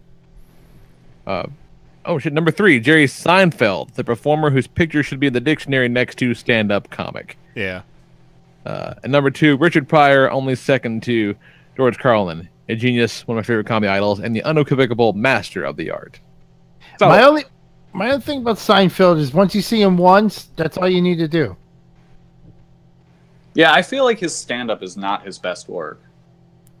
Yeah, but he's there's two thoughts of stand-up. One is the Carlin, You do a stand-up and you throw it away and you come up with a new one. And then there's Seinfeld's where you do a stand-up, you have a set of jokes that work. He does it more like a band. Yeah. Where Playing the keep hits. doing the songs that got you there, but you add songs from some new albums. Yeah. He's always going to have... I saw him twice. And at one point, he did an HBO special that was called "I'm Telling You for the Last Time," meaning it was a he stand-up retired. special full of old jokes, which is like, who else does that? Because that's his train of thought, is you do your standards, you do your hits, because that's what they're paying to see. Yeah, He would work good in like an Vegas show. sure, yeah. Perfect. as a Yeah. stand-up, where that's what you're doing. You're performing that. But I do recommend seeing him if you can, but you really only need to see him once. Still a genius, but Makes sense. Makes sense. did you All see right, him so once? what you got, Jose? Twice. Okay, well, let me grab my list. Bloodsport. Yeah. Number Bloodsport. one, good. Okay. SNL shout out to Cecily Strong. She's fucking funny and hot. I know that's gonna do nothing, but that's legit. Shout out to fucking the 911 League Ginger, who we shot his stand up at C2E2 one year. The what? Oh, the one that said he was in 9/11. Oh, Ren is easy. Yeah, Ren is Izzy. There you go.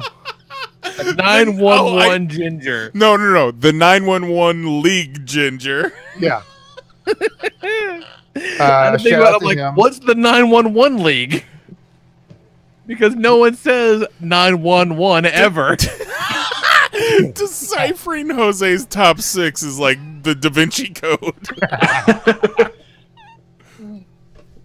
Oh, shit, it's Paul Bettany with a whip. Honorable mentions. Shout out to John Mulaney. Shout out. Dig his shit. Good. Yeah, Mulaney, one of my favorite Mulaney bits. He says, "Can you imagine being a cop in the age before DNA and forensics? Like, oh god, look at all this blood in the way. Let me step over this. Now back to my hunch." Also, a honorable mention to Michael Che. Only really knew him from Saturday Night Live. But his stand-up's pretty fucking good. And So- caught him when we were on the Boston trip. Have you seen... Does Cecily Strong do stand-up? I don't know. Shout out, though. Just Shout a out. shout out. Shout out 911 Link Ginger. Shout out. I'm gonna go at number 6. Okay, well, first of all, the 3 that obviously would make any fucking list, that I'm counting them all together, that makes the list: Pryor, Carlin, Eddie Murphy. They are those are the top dogs. So not including those 3. They're the fucking Mount Rushmore. Right. At number 6, I'm throwing Louis C.K. on there. Now, he didn't diddle chicks, right? He just whipped out his dick a lot. He jerked off in front of him. He, made people watch him jerk off, which is, by any measure, not Creepy. okay. Sexually creepy. Yes, I'm not condoning whipping your dick out, but I'm just making sure, right? There was no... He didn't double murder suicide. He didn't rape it. Suicide.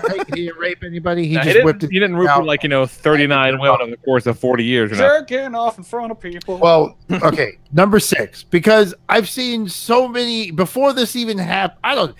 This shit's funny. It is. He's one of And the it greatest brought of all me time. Tons of laughter, and it wasn't. Hey, sometimes you got to separate art from artists, man. I get True. it. I O.J. feel like Simpson was still a great running back. Louis C.K.'s stand-up is so great that Jose is able to look past the fact that he jerked off in front of chicks, but he still only makes it in at number 6. Yeah, Yeah, barely point. makes it. Fair I point. ain't give Fair him point. one.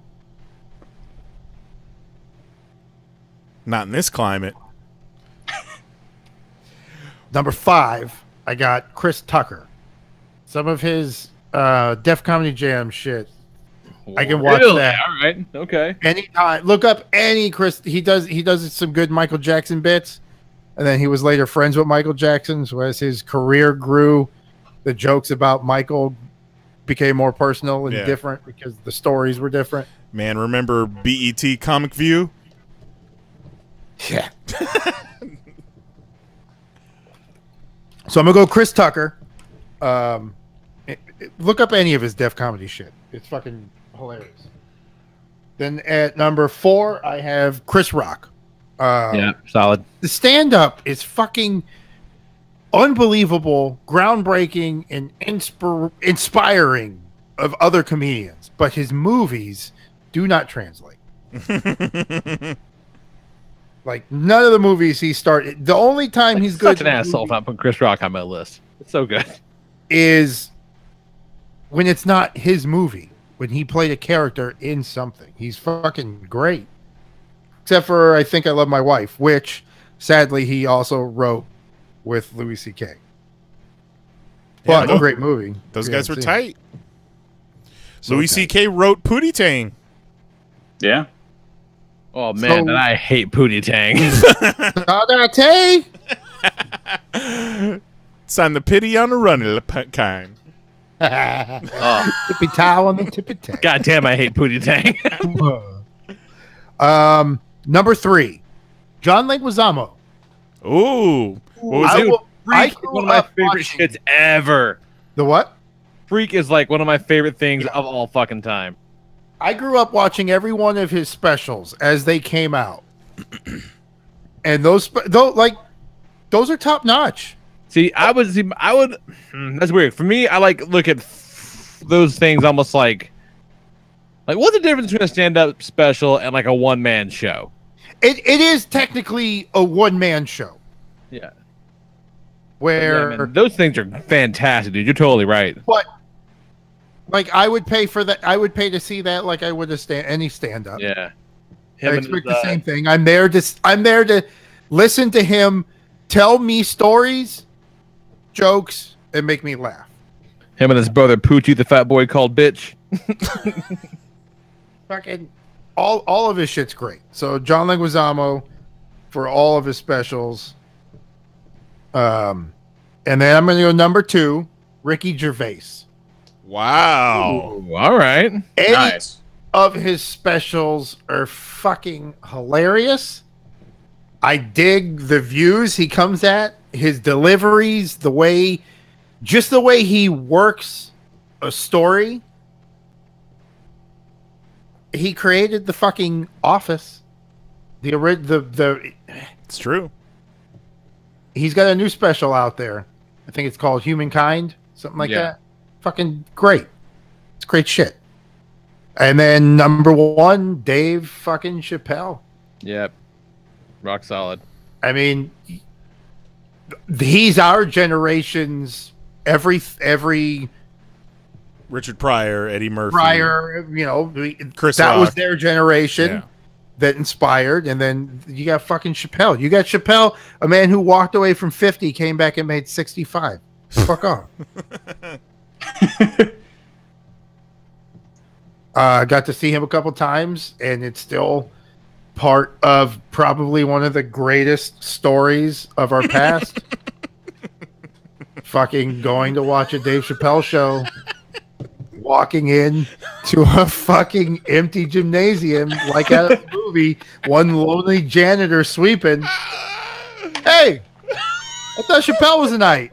Nah, man, that was last week.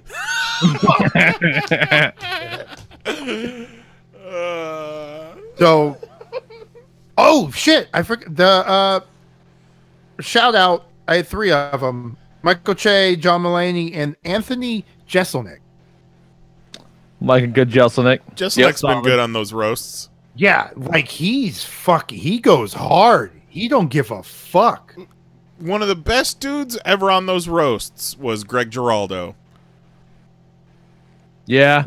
Yeah. R.I.P. Yeah, that's legit. That is, in fact, what's up. Solid list, Jose. That's my 6. Diverse. Well, that's a good one. That's a solid list. Solid. And almost everyone I mentioned has a new Netflix special. Except for Netflix- Louis. Oh, see, and that's what's sad is like, okay, I was luckily I was caught up on all of his comedy specials, but But I not was on the not show. caught up on the show, and I have not went back to the show because although I know the show's great, you're watching it with a different light. Yeah, it's gross. It's fucking gross. No, Well, they I get haven't- that for sure. They haven't pulled his stuff off of Netflix. Like, No. everyone pulled Roseanne shit. Well, I still look.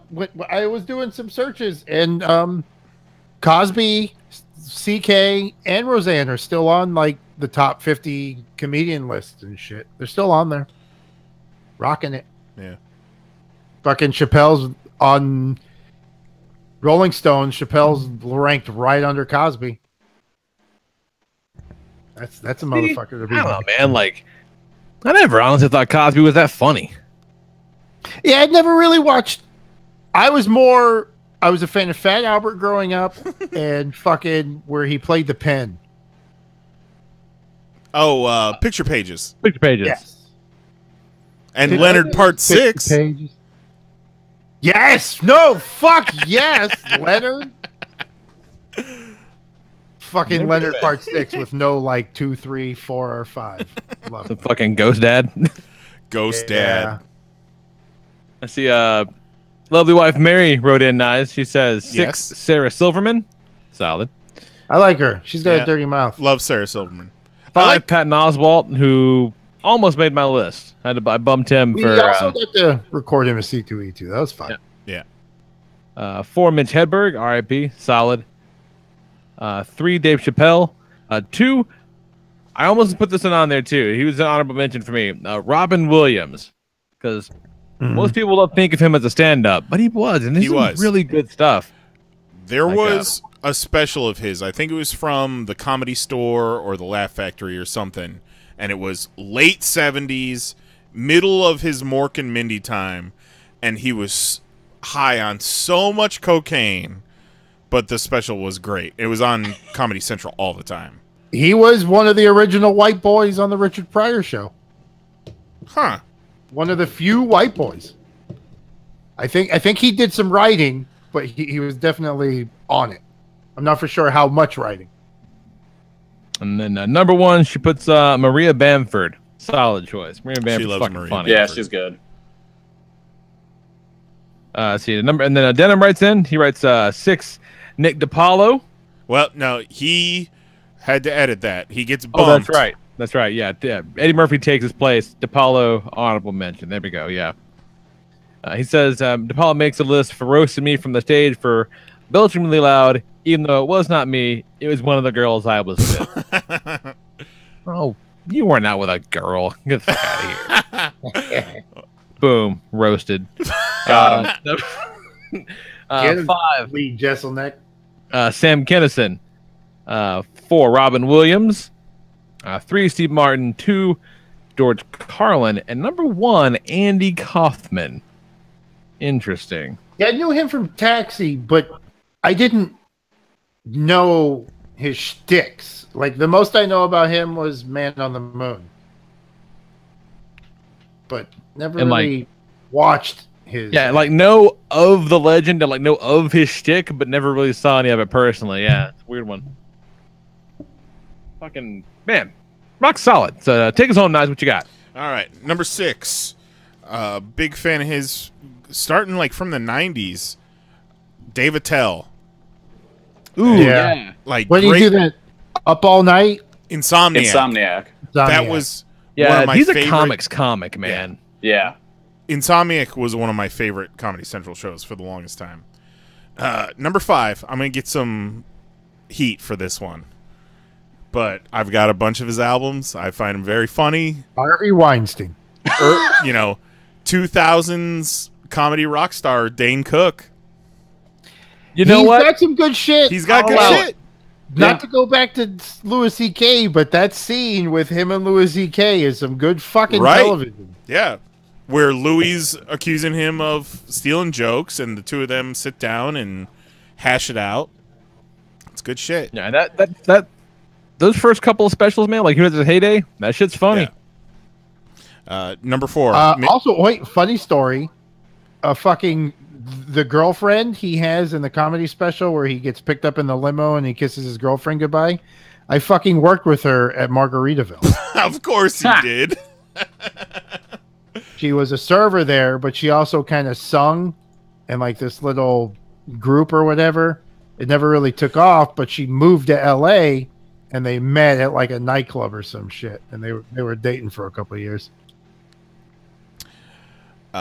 Number 4, Mitch Hedberg. Yeah. Like, wasn't here for long. Wasn't on top of stand-up for long. But, man, every time I'm out in public and someone goes to hand me something, I say, here, you throw this away. That's one of my favorite Mitch Hedberg bits. Or if you see an escalator with a Yes. like an out of order escalator, and it's like an escalator's never out of order. It's only temporarily stairs. There's ducks out here and they all want sun chips. I saw a kid flying a kite. He looked so happy, and I'm like, it's a kite. It's what it does. It'd be a lot more remarkable if there was a chair at the end of that string. Number 3, I'm going to go Chris Rock. Bigger, blacker, roll with the new. Just some of those bits in there. I want the big piece of chicken. Yeah, there's the bit that was the setup for a whole episode of The Office. First, there's black people. Yeah. And then you got some real ignorant ass blank. Oh, yeah. Number 2, this is kind of out of left field, but legit stand up. And I had all of his fucking albums. Adam Sandler. Yeah, I was wondering. Yeah. I was wondering if you were going to put him on there. Oh, you better believe it. I was feeling if anyone was going to put a Sandler on there, it's going to be this guy. Yeah. And then number 1, Dave Chappelle. Maybe the GOAT. You know, you talk Carlin, you talk Richard Pryor. But Chappelle, man, he can tell a story. He can fucking deliver a punchline. Just the baby. Story about the baby selling crack. Yes, the baby standing on the corner, 3 a.m. Motherfucker, get out of here! I'm trying to sell some crack. Phenomenal. I've got a bunch of honorable mentions. Would Let me you run suck these balls? Louis C.K. we talked about. Donald Glover. Demetri Martin. Big fan of Yeah, that guy. he's got a new yeah. special though. He's got a new special. Amazing Jonathan. Did I talk about Amazing Jonathan recently on this show? No, but I'm familiar with his work. I like Amazing Jonathan. Yeah, that guy's great. Stand-up comedian / magician. Yeah. He made me laugh so much when I was a kid. This comedian had... No Kramer, huh? Nobody picked Kramer. This guy had about 3 or 4 specials in rotation on Comedy Central. They were always on Saturday afternoons back in the 90s. Fucking Gallagher. Oh my god. There was the one Gallagher special where he had the giant couch behind him, Yes. and then Yep. at the end he pulled the cushions off and it was a trampoline. And you can't fuck Yep. with Sledge-O-Matic. Yep. This most recent Tracy Morgan special, after he came back from the accident, On your recommendation, I did watch that. It's fucking funny. hot fire. I started watching that Seinfeld's comedian in cars. Yeah. Get coffee. So he picks a different car each episode that kind of represents the comedian he's picking up. Right, yeah. You talked about this last week, I think. Okay, well, Tracy Morgan's one of them, and fucking at the end, one of the bits, he's like, "Yeah, Seinfeld, do you remember Kramer? You remember Kramer?" I also got He's like, "Yeah, Kramer. You remember Kramer? Do I remember Kramer?" And it like cuts to black. That's funny. Kyle Kinane on my honorable mentions. Janine Garofalo, I loved. Oh, solid. in my teenage years. I also got Carlin on there. There was a phenomenal Tommy Davidson stand-up special from late 80s, early 90s that I watched all the time. I can't remember any of the jokes right now, but I laughed my little fucking dick off. And then Dana Carvey had some solid comedy specials after his Saturday Night Live tenure. Yeah, the newest one's pretty solid too. Yeah? Yeah. The Netflix, like 60-year-old white guy, something like that. I forget what it's called. It's pretty funny. Pete Holmes also got some good specials. Oh, poor Pete Holmes. My poor Pete Holmes. Because his show. Did it get canceled? That shit got canceled years ago. Oh, the talk show, not his HBO show. Right, his talk show. An HBO show now? Yeah, it's like a sitcom. It's pretty fucking solid. I was bummed out that got canceled. I'll be sad. Oh. You remember when Louis had a sitcom on HBO called Lucky Louie? I do recall that. And oh shit! It all makes sense. He showed his dick on the show. Oh, it's all coming around. He had a scene where they were in bed talking, and then he gets up and runs out of bed or something, but he was butt ass naked, and the whole crowd saw his dick. It's been there the whole time. Holy shit! It was there all along. So, real quick before we move on from this, have you ever been in the horribly unenviable situation where you are trapped at someone's house and they have a very different opinion of what quality comedy is, and you're just watching shitty specials for 6 hours? Because I've been married for 15 years, and I got in-laws, you guys. And my in-laws love Bill Engvall and Jeff Dunham like it's air. I knew you were going to say Jeff Dunham. Here's your sign. They fucking love Jeff Dunham so much. And I really didn't have any frame of reference, but I'm watching them howl and I'm like, this is objectively not funny. How is this? Oh God. It was a rough time. Me and Mary were talking about Jeff Foxworthy tonight, and I had that Redneck album. Oh my God, we had a few of those when I was a kid. Got it from either Columbia House or BMG. Oh yeah, yeah. A couple of those bits kind of rang real true.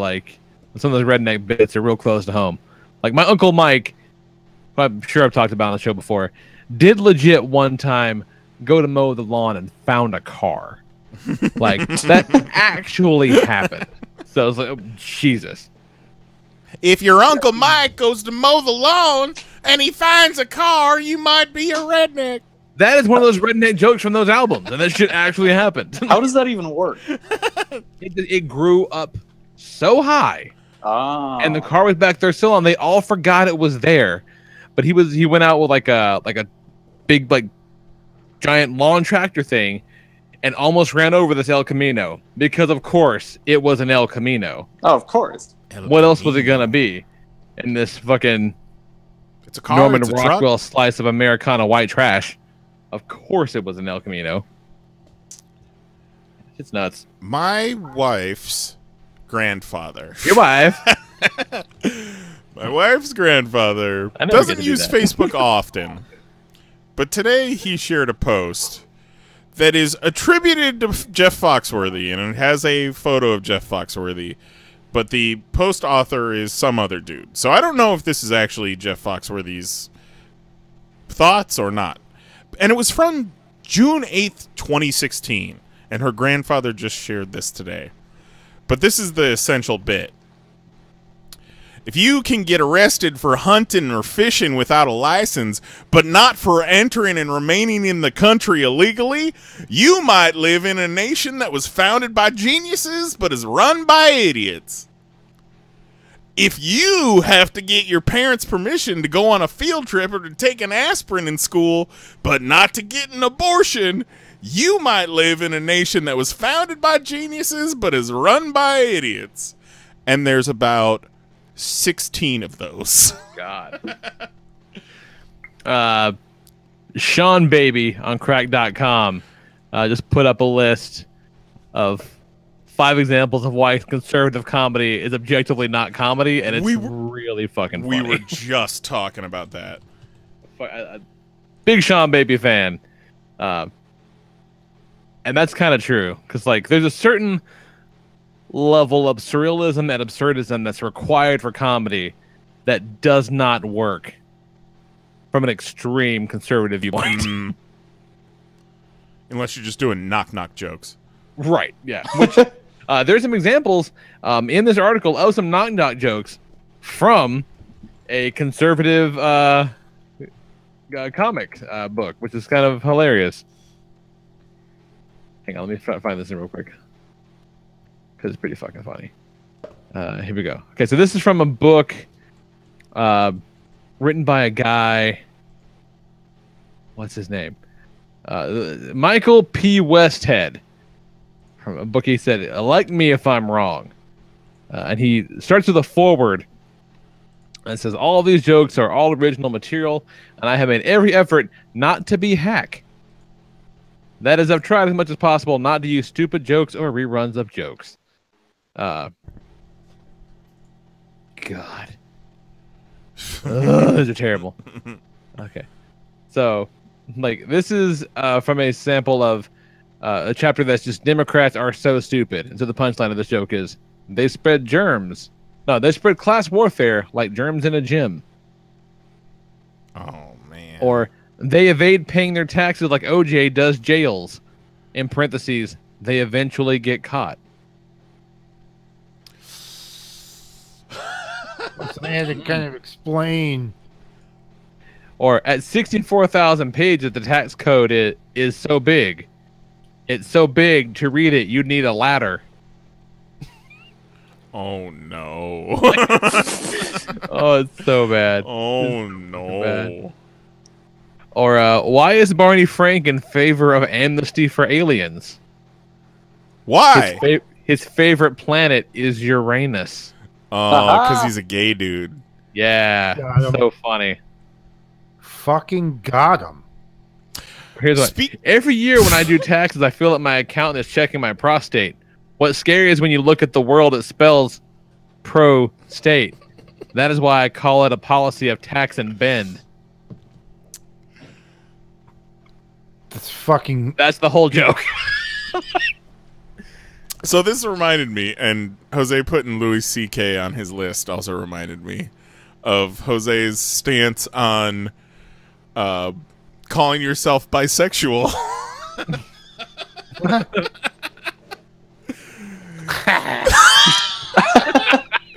As he had a dick in his mouth. As he woke up with a wiener on his forehead. Right? Oh, God damn it. Jose was ranting real hard. It was a very unwoke rant, but you know, sometimes you need that. Or maybe it was the most woke. Hard Jose's to say. Got a real grumpy old man tendency to him, but it's part of his charm. Who's to say they're not still sleeping? Who announced them woke? Who woke them? Huh? What prince came and gave them a kiss on the lips? You're gonna wake up with a dick in your butt. Let's talk comic books. Get the fuck out of here. Jesus Christ. Fucking like a hard turn. It was just a... The problem with comic books is the ink comes off on your hands. Every time you turn the page, you have to wash your hands. So yeah, I barely had a chance to read shit this past week because there's a lot going on. Had to come home from work and work. It was just whole fucking nuts. But I did, on Kelly's recommendation, check out The Seeds #1, and that was a fucking trip. Yep, that's a weird book. Real weird. But man, I love everything about the way it looks, though. Yep. Very cool color palette. Just Aja doing that thing he does better than anybody. Fucking great. Also checked out this week Pearl #1, the new Bendis Gaius book. How is it? You know what? It's good. It's the best looking art I think I've ever seen from Michael Gaius. Like, really, if you hadn't, if you didn't tell me it was him, I wouldn't have even guessed it. Really? Like, it too kind of has a really weird limited color palette, so it looks very unusual, and it doesn't have that kind of hallmark Gato style of flat colors and kind of that indecipherable background. Yeah, it just looks like Gato stuff, and it doesn't look like Gato stuff. But it's about this girl. She's a tattoo artist, and she does some work on some Yakuza guys. And then sort of during a chance encounter, during the kind of a clash between two Yakuza clans, she ends up, shooting and killing like 4 dudes. And that puts her on the radar of like, the Yakuza boss guy that she knows most closely. And it's like, oh, hey, so you really stayed with that tattoo gun. Guess what? You all stay with a gun. Now, well, you owe me a debt. You're going to kill for me now. So she like becomes a hit, like an assassin by accident. And it looks really, really cool. And it does not fuck around. Like, it moves. For as much shit as Bendis used to get for dragging things out, like, they set the stage real fast for a lot of stuff in here. And I want to be real excited about it. And I want to like it a whole lot. But historically, Bendis has creator-owned books not known for their regular schedule. So that's why I'm waiting on all of these new books he's doing for the trades. Yeah, there's some really good stuff, and I want it to be great, like for sure. But I have a hard time getting too excited because there's new Scarlet coming out soon, and I don't know when that stopped, but it was impossible to follow. Like, I don't know how many issues of Scarlet there ended up being. I have no idea. I want to say it was 7 or 8. Yeah, no fucking clue, because it just completely fell off the face of the earth for me, and that's not my fault. That's the only thing they could have done. But that's really it. I'm super far behind. I did read Power Rangers because that shit's wonderful. That was cool. But yeah, otherwise I didn't read a goddamn thing else. What you got, Kelly? Let's see. Batman came out last week. That was really good. Ended with Batman kind of going back to an older costume, which I like. Oh, they're making a big deal. Oh, he's got the underwear back. Yeah. All right. Gideon Falls 6 came out, and Jesus Christ, that was a weird issue.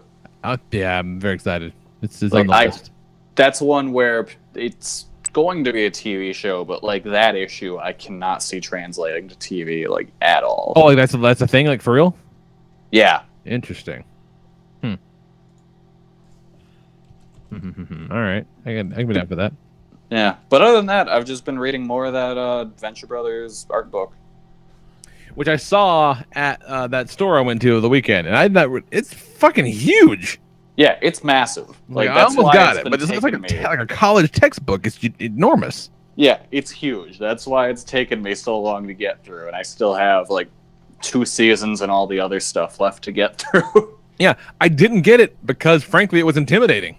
Yeah, no, it's a lot. I don't have time for this in my life. Yeah, no, because it's just a book. It's a book. Like, it's not a picture book. I mean, there's pictures there, but you're reading just a normal book's worth of material. Which I haven't done in a long time. I read picture books, goddammit. Like a respectable adult. Yeah, I'll get it at some point, because it is too nice to not have, it seems like. Yeah. Cool, sweet deal. What you got, Knize? I sat down and watched that first episode of Rise of the Ninja Turtles. Oh, did you now? I did not find it as awful as many people did. Uh-oh. You know what? Good for you. I didn't think it was... I wish I didn't hate it quite so damn much. It was better than I expected. It's totally different than what we've seen previously, but I think it's its own thing, and it's got its own place. It just call it something else then? Oh, no, it's definitely its own thing, but that thing sucks. I like some of the animation. I like some of the... I don't know. I would watch another episode. Oh, fucking hooray. So watch 2 more, then talk to us. I'll watch 2 more. You should watch the first episode, Jose. I think we have to watch it on the show now. Well, yeah, let's do it. All right. It's on Yeah, YouTube. sure. Yeah, maybe next week in lieu of a top 6, maybe we'll do that instead. Bring JM on. And Yeah. last thing, I just wanted to send out a congratulations to Michael Champion for 4-year anniversary of his Kickstarter being funded. Oh, sweet deal. Cool. Just breaking in the rewards on that one, huh? That's too bad. 4-year anniversary, huh? 4 years. Sweet deal. What do you have going on, Jose? What's happening? What you got? What you watching? What you seeing? What you doing? Well, no Kickstarters here.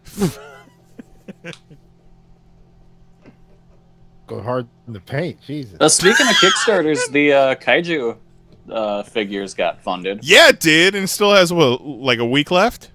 Does it? Yeah, a little over a week, I think. So you can still get in on some of this? Yeah. Oh yeah. Yeah, the kaiju got funded. That fucking rad-looking Power Ranger board game got funded. Yeah, I looked at that. If I was more into board games, I'd probably I jump thought on it.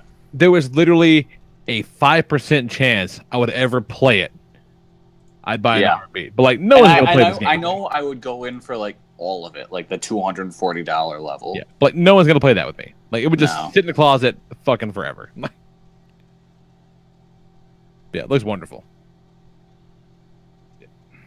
What you got? Sorry, Jose. What you got? Anything else? Anything besides that?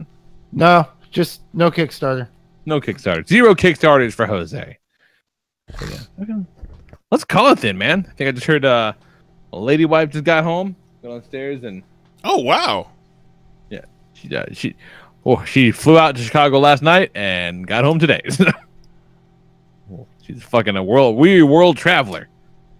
So if I'm lucky, might get to catch her in the shower. Let's see what happens. Yeah. Weird things have happened. Like that one, did you, Jose? Boom shakalaka. So, When I I'm say done with this feel your nonsense. pain. Yeah. The, so we're doing this. We're going to try to do that now instead of this shit. So, the shower is where it's at. Yeah. There you go. All the time. So email us, podcast@PanelsOnPages.com. Leave us a voicemail at 616-9511-POP. Hit us up on the Twitter @PanelsOnPages. If you got top 6s, please do let us know, because we will get back to those in the coming weeks. But next week, I think we got to fucking do it. We got to do the Boydle. next week. And we got a How couple. long are they? Should we do 2? Yeah, I was thinking about maybe getting a hold of another episode. Now, someone said the first few were on YouTube. And if that's the case, that'll be easy. So We'll look I'm not into sure it. I'll just We'll look look into into it. I think we have a couple top 6s chambered, don't we? We have we got 1. Okay. We'll We save it. got 1 chambered. So, yeah. So by all means, let us know what else you got. We'll do more of those for sure. But yeah. So we'll be back next week at 10 p.m. Eastern, 9 p.m. Central at youtube.com/panelsonpages. We'll do all this nonsense and more. Yeah. So for Jason Knize, Jose Guzman, and Kelly Harris, I'm the Lord Reverend Lee Rodriguez. We'll talk to you guys next week. Night. Love you. Bye-bye.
That was wonderful. Bravo! I loved that. Oh, it was great. Well, it was pretty good. Well, it wasn't bad. Well, there were parts of it that weren't very good, though. It could have been a lot better. I didn't really like it. It was pretty terrible. It was bad. It was awful. It was terrible. Get him away! Hey, boo! Boo! Boo!